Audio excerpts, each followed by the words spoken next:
क्या आपको पता है कि एक समय ऐसा भी आया था जब पूरी सृष्टि विनाश के कगार पर पहुंच गई थी।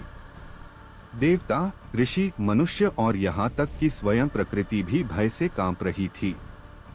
कारण था एक ऐसा भयानक युद्ध जिसमें क्रोध, शक्ति और विनाश अपनी चरम सीमा पर पहुंच चुके थे। उस समय देवी का एक ऐसा रूप प्रकट हुआ जिसने पूरे ब्रह्मांड को हिला दिया। यह रूप था महाशक्ति का, जिसे हम आज मां काली के नाम से जानते हैं। लेकिन इस कथा का सबसे अद्भुत और रहस्यमय क्षण वह था जब इस भयंकर तांडव के बीच अचानक ऐसा हुआ कि देवी का पैर स्वयं भगवान शिव के ऊपर पड़ गया और उसी क्षण उनका क्रोध शांत हो गया। यह घटना केवल एक कहानी नहीं है, बल्कि इसमें बहुत गहरा आध्यात्मिक संदेश छिपा हुआ है, जिसे समझना हर इंसान के लिए जरूरी माना जाता है। बहुत प्राचीन समय की बात है। उस समय संसार में धर्म और अधर्म के बीच लगातार संघर्ष चल रहा था। देवता हमेशा धर्म की रक्षा के लिए प्रयास करते थे और राक्षस अपनी शक्ति के बल पर पूरी दुनिया में आतंक फैलाने की कोशिश करते थे।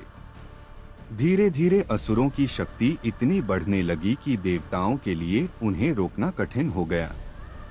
कई असुर ऐसे थे जिनके पास अद्भुत वरदान थे और वे उन वरदानों के कारण लगभग अजेय हो चुके थे। उनमें से एक असुर था रक्तबीज। उसका नाम सुनते ही देवता भी भयभीत हो जाते थे, क्योंकि उसे ऐसा वरदान प्राप्त था जिसने उसे लगभग अमर बना दिया था। रक्तबीज को यह वरदान मिला था कि यदि उसके शरीर से रक्त की एक भी बूंद धरती पर गिरती है तो उसी बूंद से उसके जैसा एक और राक्षस पैदा हो जाता है।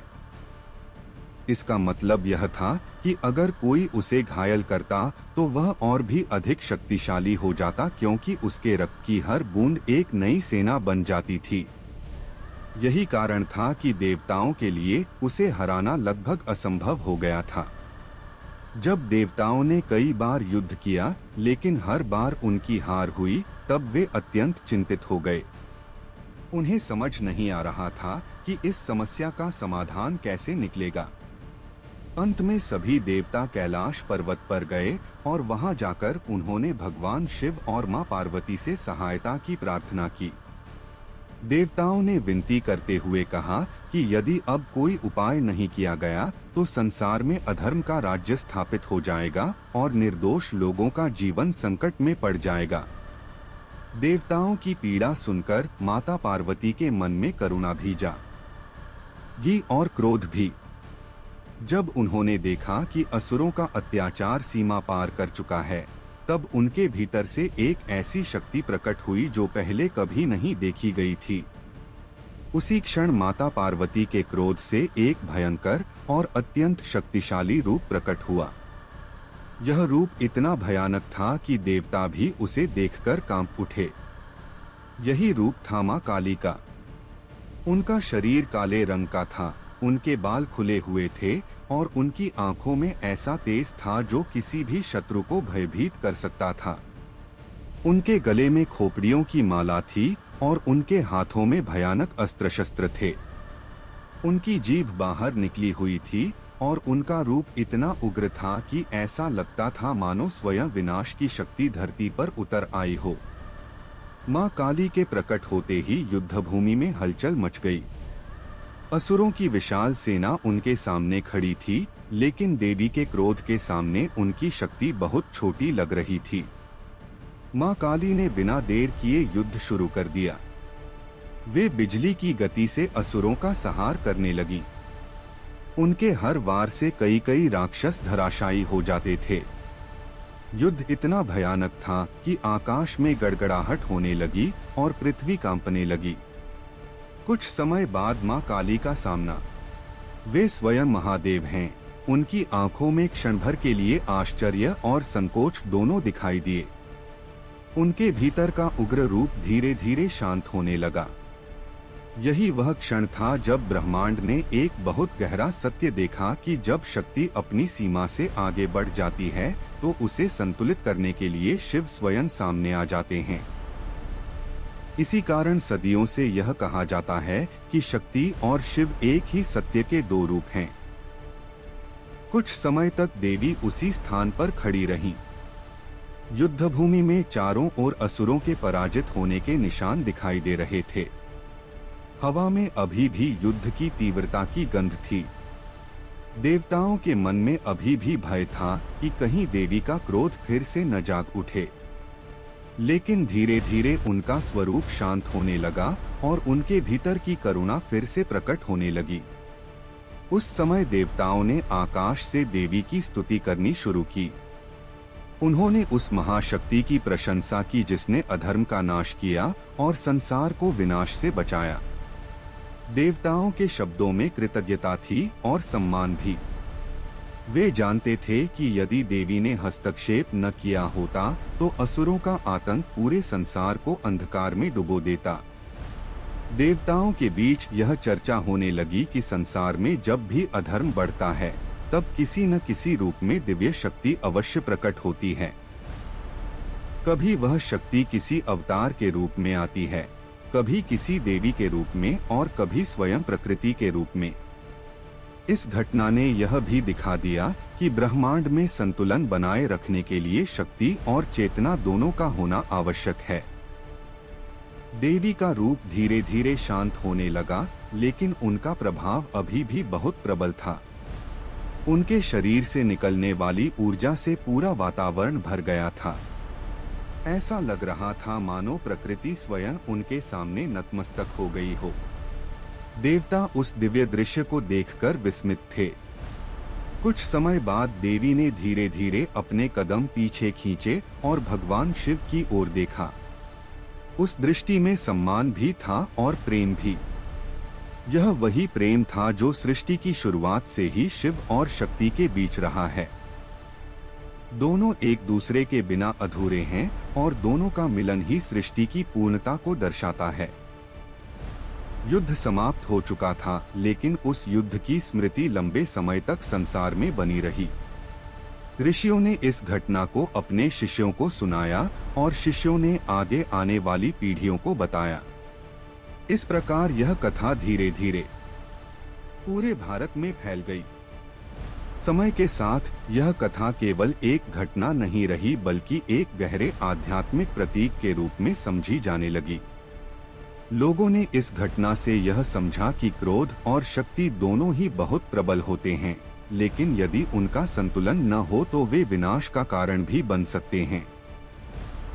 जब शक्ति को सही दिशा मिलती है तब वह सृजन करती है, और जब वह अनियंत्रित हो जाती है तब वह विनाश का कारण बनती है।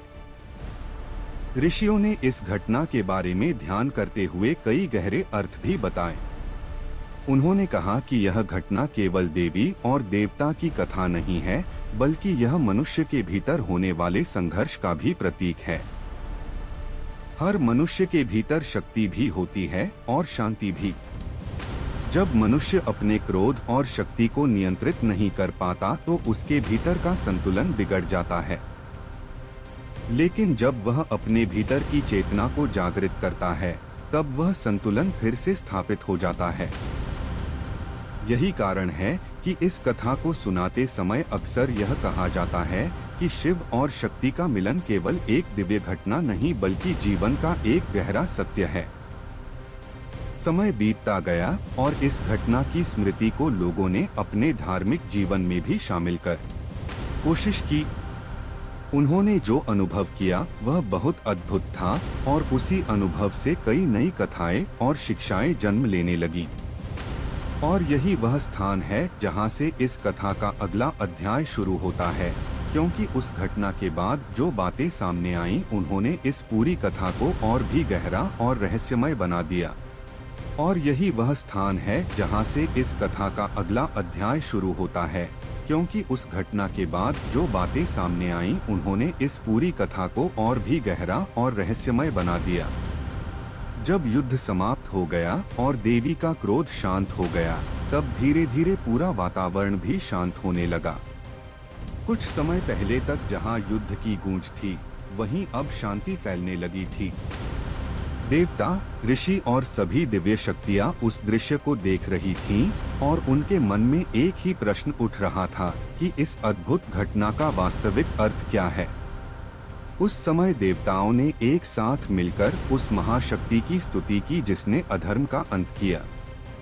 उन्होंने देवी की प्रशंसा करते हुए कहा कि संसार में जब जब अधर्म बढ़ता है तब तब दिव्य शक्ति किसी न किसी रूप में प्रकट होती है। उसी समय कई ऋषि ध्यान में बैठ गए और उन्होंने उस घटना के गहरे अर्थ को समझने का प्रयास किया। ऋषियों ने अपने ध्यान में जो अनुभव किया वह बहुत अद्भुत था। उन्हें ऐसा लगा मानो ब्रह्मांड की ऊर्जा स्वयं इस घटना के माध्यम से कोई संदेश दे रही हो। उन्होंने देखा कि शक्ति और चेतना दोनों एक ही सत्य के दो रूप हैं। यदि केवल शक्ति हो और उसके साथ संतुलन न हो तो वह विनाश का कारण बन सकती है, और यदि केवल शांति हो लेकिन उसके साथ शक्ति न हो तो वह अधर्म का सामना नहीं कर सकती। इस प्रकार उस घटना ने यह सिद्ध कर दिया कि ब्रह्मांड का संतुलन बनाए रखने के लिए दोनों का साथ होना आवश्यक है। इसी कारण ऋषियों ने आगे चलकर यह कहा कि शिव और शक्ति अलग नहीं हैं, बल्कि एक ही दिव्य सत्ता के दो रूप हैं। यही कारण है कि जब लोग भगवान शिव और मां काली की पूजा करते हैं तो वे वास्तव में उस संतुलन की पूजा करते हैं जो पूरे ब्रह्मांड को स्थिर रखता है। उस समय देवताओं के बीच एक और चर्चा होने लगी। वे यह सोचने लगे कि यदि भविष्य में फिर से कोई ऐसा असुर उत्पन्न हुआ जो संसार में अत्याचार फैलाए तो क्या फिर से ऐसी ही शक्ति प्रकट होगी। तब कुछ ऋषियों ने कहा कि दिव्य शक्ति हमेशा संसार में उपस्थित रहती है, बस समय आने पर वह प्रकट होती है। जब भी धर्म संकट में पड़ता है तब वही शक्ति किसी न किसी रूप में संसार की रक्षा करती है। युद्ध के बाद धीरे धीरे देवी का उग्र रूप भी शांत होने लगा। उनका चेहरा अब पहले की तरह शांत दिखाई देने लगा था। उनकी आंखों का तेज अभी भी वैसा ही था, लेकिन उसमें अब क्रोध की जगह करुणा दिखाई देने लगी थी। यही वह रूप था जिसमें देवी को देखकर भक्तों को भय नहीं बल्कि सुरक्षा का अनुभव होता है। देवताओं ने उस दिन यह निश्चय किया कि इस घटना को हमेशा याद रखा जाएगा ताकि आने वाली पीढ़ियां यह समझ सकें कि शक्ति का सही उपयोग कितना महत्वपूर्ण है। इसी कारण कई स्थानों पर देवी के मंदिर बनाए गए और वहां इस कथा का वर्णन किया जाने लगा। समय के साथ यह कथा पूरे भारत में प्रसिद्ध हो गई।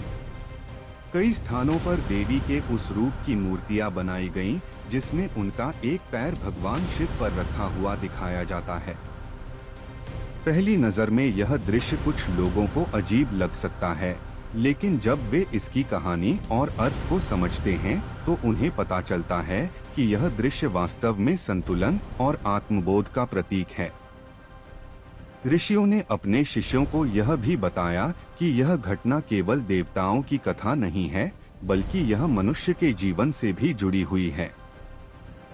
हर मनुष्य के भीतर भी क्रोध, शक्ति और अहंकार जैसी भावनाएं होती हैं।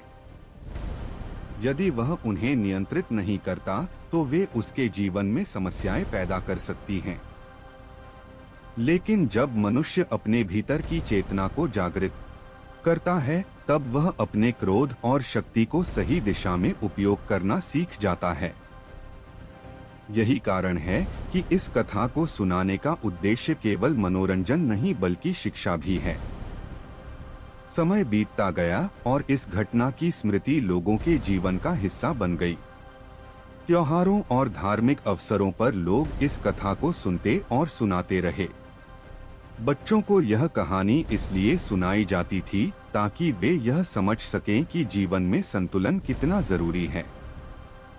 धीरे धीरे इस कथा से जुड़ी कई परंपराएं भी विकसित हुई। कुछ स्थानों पर विशेष पूजा और अनुष्ठान होने लगे। लोग देवी से प्रार्थना करते कि वे उन्हें शक्ति भी दें और बुद्धि भी दें ताकि वे अपने जीवन में सही निर्णय ले सकें। लेकिन इस घटना से जुड़ा एक और रहस्य भी बताया जाता है जिसके बारे में बहुत कम लोग जानते हैं।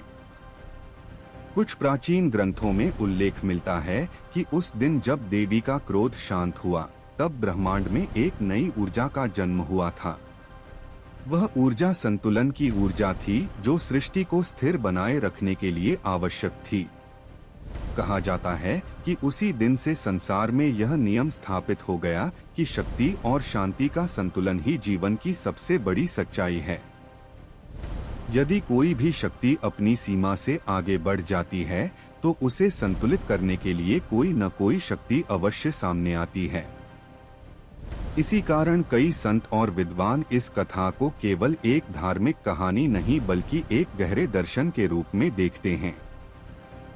वे कहते हैं कि यह घटना हमें यह सिखाती है कि जीवन में चाहे कितनी भी शक्ति क्यों न मिल जाए, हमें हमेशा विनम्र रहना चाहिए। आज भी जब भक्त देवी के उस रूप के दर्शन करते हैं, तो वे केवल एक मूर्ति नहीं देखते बल्कि उस घटना को याद करते हैं जिसने संसार को एक महान शिक्षा दी थी। वे उस क्षण को याद करते हैं जब शक्ति ने स्वयं अपनी सीमा को पहचाना और चेतना के सामने शांत हो गई। लेकिन उस दिन की घटना यहीं समाप्त नहीं हुई थी। उस घटना के बाद कई ऐसी बातें हुई जिन्हें बहुत कम लोग जानते हैं। कुछ ऋषियों ने उस दिन जो अनुभव किया था, उन्होंने उसे अपने शिष्यों को बताया और उन्हीं कथाओं से आगे चलकर कई नई रहस्यमयी बातें सामने आईं। कहा जाता है कि उन ऋषियों ने अपने ध्यान में भविष्य की कई घटनाओं की झलक भी देखी थी। उन्होंने देखा कि आने वाले समय में भी संसार में कई बार अधर्म बढ़ेगा और हर बार किसी न किसी रूप में दिव्य शक्ति प्रकट होकर संतुलन स्थापित करेगी। यही कारण है कि यह कथा केवल अतीत की कहानी नहीं है, बल्कि भविष्य का भी संकेत देती है। यह हमें यह याद दिलाती है कि चाहे संसार में कितना भी अंधकार क्यों न फैल जाए, अंत में प्रकाश अवश्य प्रकट होता है। और इसी गहरे रहस्य के कारण इस कथा को आज भी लोग श्रद्धा और उत्सुकता के साथ सुनते हैं, क्योंकि हर बार जब कोई इस कथा को सुनता है तो उसे लगता है कि इसमें कोई न कोई नया अर्थ छिपा हुआ है जो उसे जीवन की एक नई सीख दे सकता है। लेकिन उन ऋषियों ने अपने शिष्यों को उस दिन जो अंतिम बात बताई थी, वही इस पूरी कथा का सबसे बड़ा रहस्य माना जाता है। उन्होंने कहा था कि इस घटना के पीछे एक ऐसा आध्यात्मिक सत्य छिपा है जिसे समझना आसान नहीं है, और जो व्यक्ति उस सत्य को समझ लेता है उसके लिए जीवन का अर्थ ही बदल जाता है। और वही रहस्य इस कथा को आज भी उतना ही अद्भुत और गहरा बनाता है।